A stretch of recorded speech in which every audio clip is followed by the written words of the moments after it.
All right. Welcome back, everyone. I hope we will see how things go here. Um, we have no idea what is going on. Natalie and Matthew can't even see me. Hopefully you can see and hear us, and we'll see what happens with that. All right. So, Nathan, where are the Facebook comments? Right there. All right. So I'm getting some thumbs up on Facebook, which is good. All right. Let's bring Natalie back in. We'll go to here. Natalie, you are there. Give us a hello. Hopefully people can hear Hello. you. Let's try this again. We have the cake contest, and Yes. the winner of our cake contest is going to get what? A $25 gift card to Crave Cupcakes. Fantastic. And hmm do you know how many entries? Like, what are people's chances of winning? We have 4 entries, so So the chances are pretty good. yes. Pretty good. All right. Well, let's draw for the cake. And can we request that whoever wins on this draw, so it's a objective draw. Mhm. I think they should have to rebuild their cake, one for you and one for me. How does that sound? I think so too, Okay, actually. let's So, go with that. yeah. Very good. All right. Well, give the draw and let the winners know, or let everybody know who has won the draw for this week. All right, so I have my bowl and my paper. Oh, we got the Burns The family. Burnses, that was a dual cake too. Not only a contest entry, but it was Derek's birthday. I think Yes, he's and it looked 35. amazing. What's that, Natalie? I was like, it looked amazing. It did look very, very tasty. For sure. All right. Well, congratulations, Derek, Julie, Emily, and Troy. Natalie will be in contact with you to get you the gift card, and I hope you guys are able to enjoy that.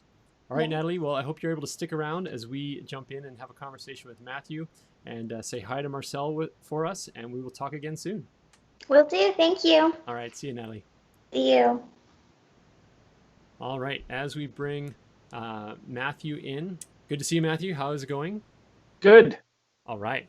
Hopefully, everybody can see you and hear you. We will see how this goes. Everybody out there who's watching and paying attention, if you can let us know if there are any troubles, please do. So you and I, we're doing a little bit different take this week. We're not talking about a difficult conversation necessarily or anything too heavy. We're just talking about stuff that you and I like to talk about, which is books and good writers. And so we've got a selection of books. You've got a few, and I've got a few we're going to talk through tonight. How did you come about your selection process for the books that you chose for people to recommend to people?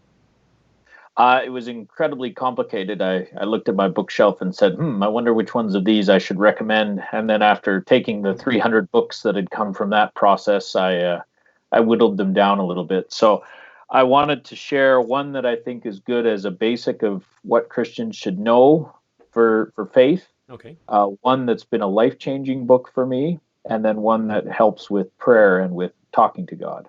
fantastic, very good. And so if you never had a chance to meet with Matthew, which I know some of us have, or some of you have, when he preached at Crescent last year, he has a couple books, and so you can see behind him there is a shelf. But what you don't realize is about 7 more sections to that bookshelf, plus a hidden room, plus his office at the church.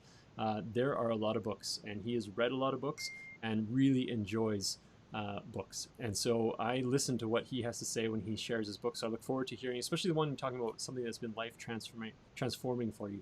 That is fantastic. My choices tonight, I kind of have a broad spectrum in terms of one I picked is kind of general theology and apologetics.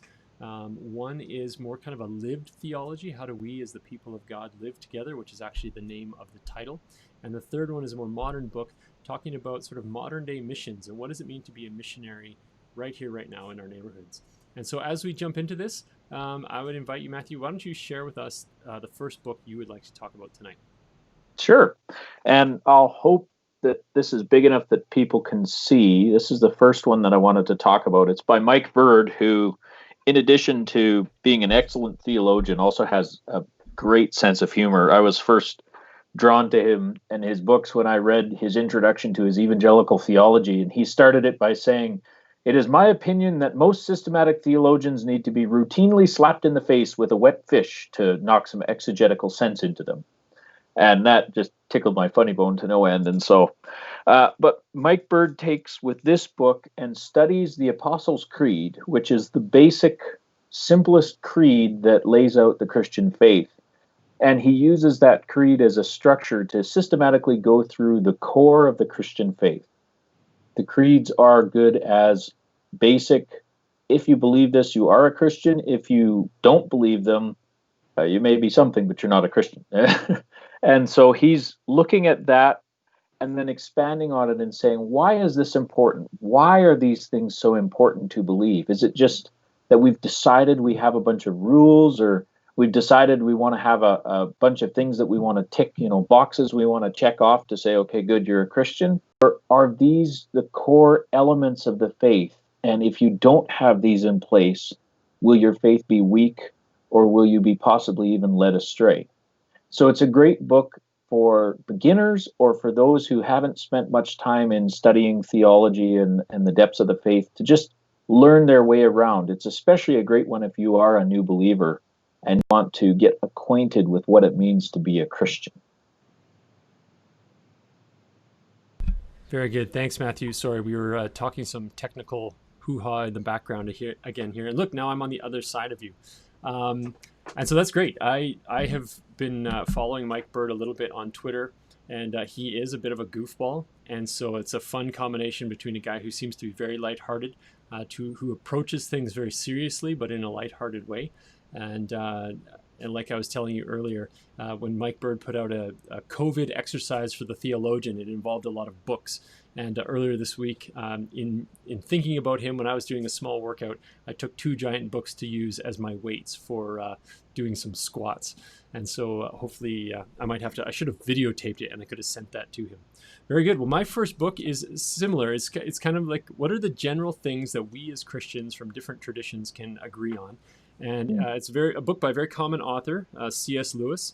Mere Christianity was originally published in 1942, and then this particular edition was published in 1944. And it's basically Lewis's general theology, apologetics, and an ethics. What is it? What are the things that Christian traditions can, from Catholic to Anglican to Baptist to Alliance and the list goes on, what are the basic tenets of the faith? And so I found that to be a real encouragement. And because when I think about history and I think about the challenges that have faced the church, there are a few of those main things that we've fought about and the church has had to divide over, but sometimes we get muddled down in the things that really shouldn't divide us. And so this is a good reminder that there is a lot in life that we agree on across traditions, and that we agree on in terms of what it means to follow Jesus. And Lewis, in his writing back in the 40s, was trying to unite people and to say, look, we need to remember that Christ is central to all things. And here are the things that we really need to focus on, the things that we really need to get right, that are actually worth fighting about in order to define what it means to be a Christian and what it means to be a Christian community. And so I would highly recommend this book. It's an easy read. This particular one is it's not even 200 pages long. The text is really tiny in this print, but it's not a great, huge tome to read through. And Lewis does a magnificent job of communicating the Christian faith to us who read the book.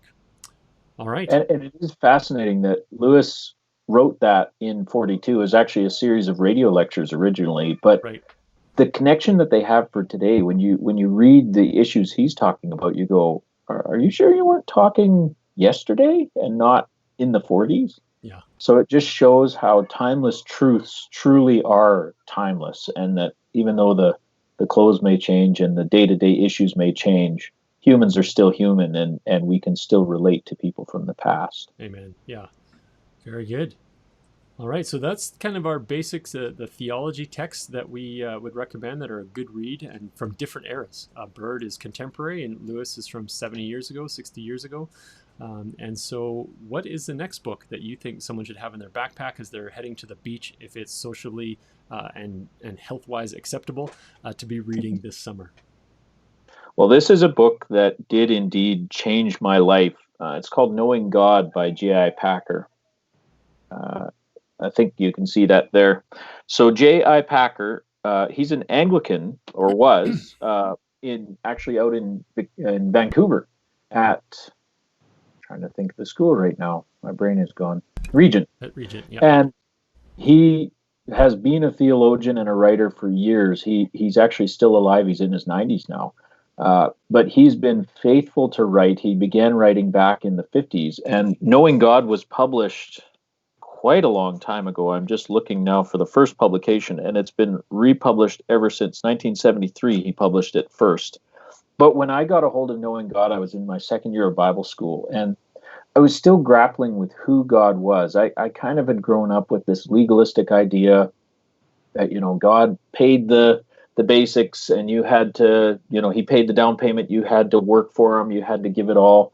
And Knowing God shaped a lot of my understanding of who God really is, coupled with a book by A.W. Tozer, The Knowledge of the Holy. And as I read Packer's Knowing God, I was awakened to the fact that this God is a God who loves us, who cares for us, who has a plan for us, who's in charge and who can be trusted. And by the time I was done reading Knowing God, I'd had a passion for understanding and knowing more about God lit inside me. And that's actually what drove me to continue studies and carry on to where I am today. But his way of explaining God, it's deep, but it's easy to read and powerful, and it really will change your life. If you haven't read it, it is one that is on my list of anyone who hasn't read it should read at some point in their life.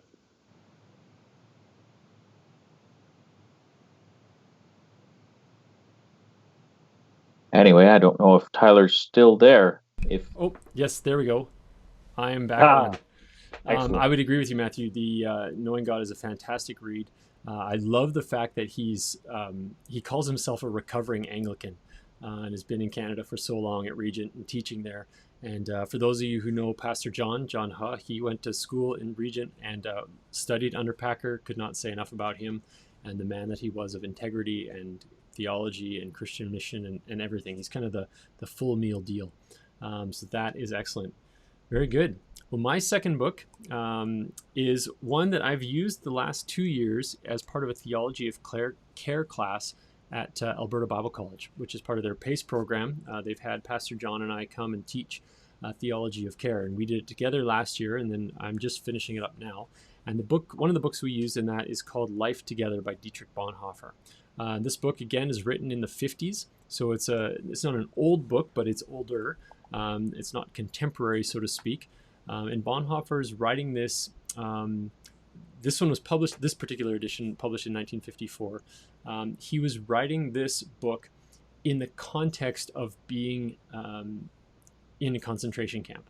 And so his letters, his words, the things that he was teaching the people he was with were collected together and put in this. And so when that weight of the context of his writing is placed on the words and the things that he said, it is a huge call to the Christian community about what it means to engage in Christian ministry as the people of God. How do we minister to one another? How do we minister to the communities that we're in? What rhythms of life should be a part of who we are and what we're doing in terms of prayer and worship and reading of the scriptures and eating together and fellowship. And in the latter couple chapters, he talks about Christian ministry. And when we think and talk about ministry, we often think programs. What programs are we running?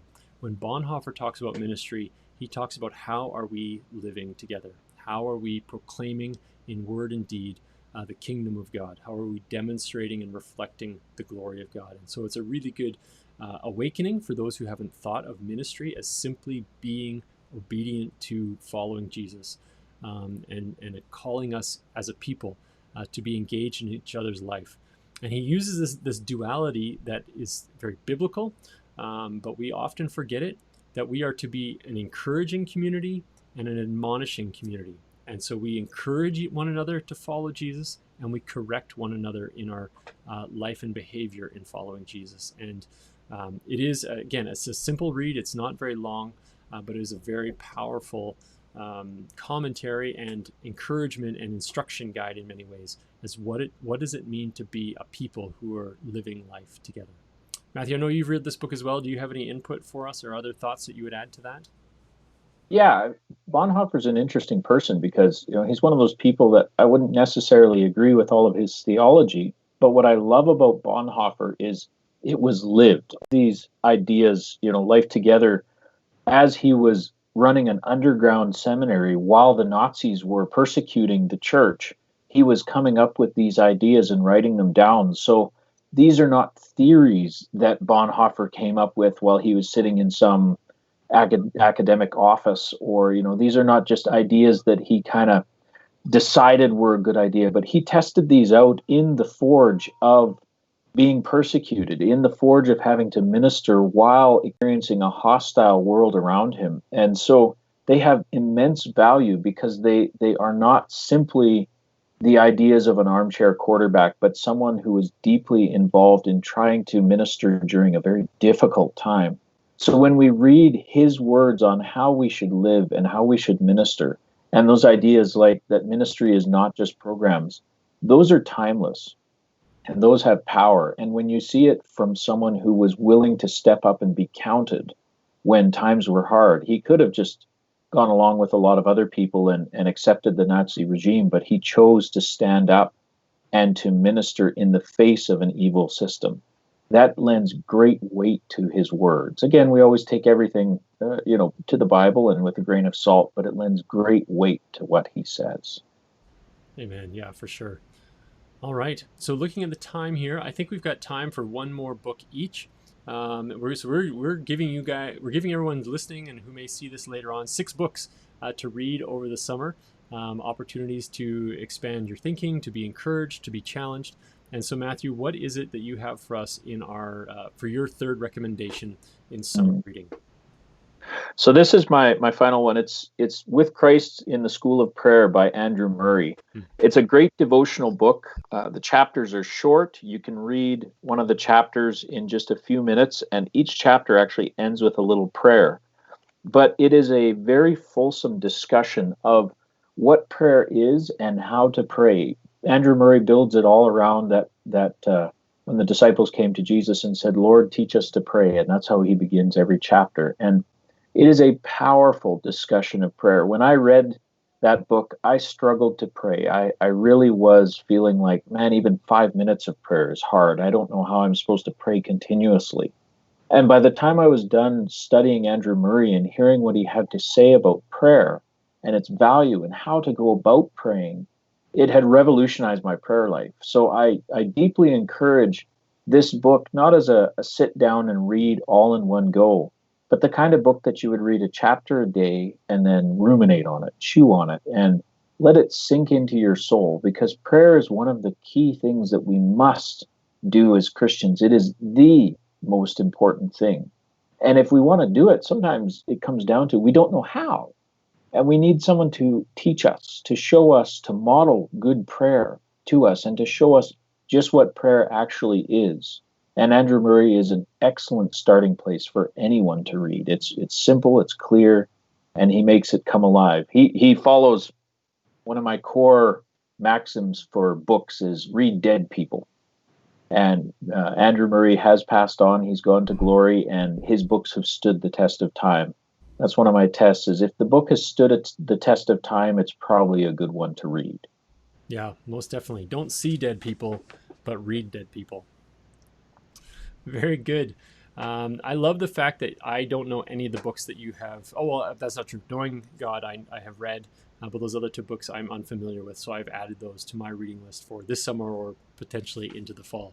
My final book is a contemporary book, reasonably contemporary. It's an ugly book, and it's called Saturate by Jeff Vanderstelt. And the subtitle to this book is Being Disciples of Jesus in the Everyday Stuff of Life. And so Vanderstelt tells his story. He was a pastor in Chicago and in a mega church out there, and then moved across country west and ended up in the northwest part of the U.S. and began thinking through what does it mean to actually live out being a disciple of Jesus day to day, being a good neighbor, and developing what they called, and it's a buzzword these days, but developing missional communities. And so how do we, the idea was, or his concept of the ideas that he was wrestling over is, how do we, if we're to make disciples of all nations, how do we saturate, in his case, the United States with disciples? How do we saturate? And we can't do that in a giant institution. We have to do that on the ground. And so he talks about, what does it mean to live out day to day in your community, in your neighborhood, being the people of God and inviting others to come and be the people of God as well. And so I would call it kind of a practical contemporary missions book. And as Matthew just said, in terms of reading dead people, this what Vanderstelt and others in his group that are talking about where this lands 50 years from now, we'll find out. And so this is new, or reasonably new in terms of his writing. But the idea is, how do we be missionaries day to day? How do I know my neighbor and invite him to be a part of the kingdom of God and be a part of sharing in the fellowship of God's people, and really to live out what Bonhoeffer's talking about in Life Together? And so those would be my 3 books. And so just to recap, and we will send this. I see a note there, Brenda. Thank you for that question. We will make this list of books available. We'll put it on the Facebook page and whatnot. But my 3 again are Mere Christianity by C.S. Lewis, Life Together by Dietrich Bonhoeffer, and Saturate by Jeff Vanderstelt. Matthew, could you just sum up the 3 books again that you have? Yeah, so mine are With Christ in the School of Prayer by Andrew Murray, Knowing God by J.I. Packer, and What Christians Ought to Believe by Mike Bird. Very good. All right, well, there you have it. Those are some books. We'll get the list out to you, everyone who's watching, so you can search for them. And I would say, as a church, if you are looking for a book like one of the ones that we've suggested and you don't have a means of getting it, let us know so that we can get it in your hands. Because as the people of God, we need to be reading his people, reading those who have studied his word, that we might understand his word better and that we might grow together as his people to reflect his glory. So Matthew, once again, I'd just like to thank you for joining us and being a part of Wednesday Night Live. This is actually our second last Wednesday Night Live before summer break. And so we've got one more coming up next week, and then that will be it until the fall.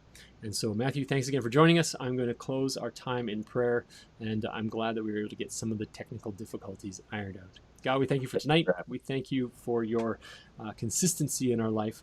We thank you that you are ever present amongst us. We ask your blessing upon those who've been here, those who may hear this word later on, and those who seek after you. Make yourself known to them. Reveal yourself. Continue to draw us close to you, that we might reflect your glory in all that we do, say, and think. We love you, Jesus. Amen. Amen. All right. Thanks, Matthew. Have a great night. Thanks for having me. All right. See you, everybody. Have a fantastic evening.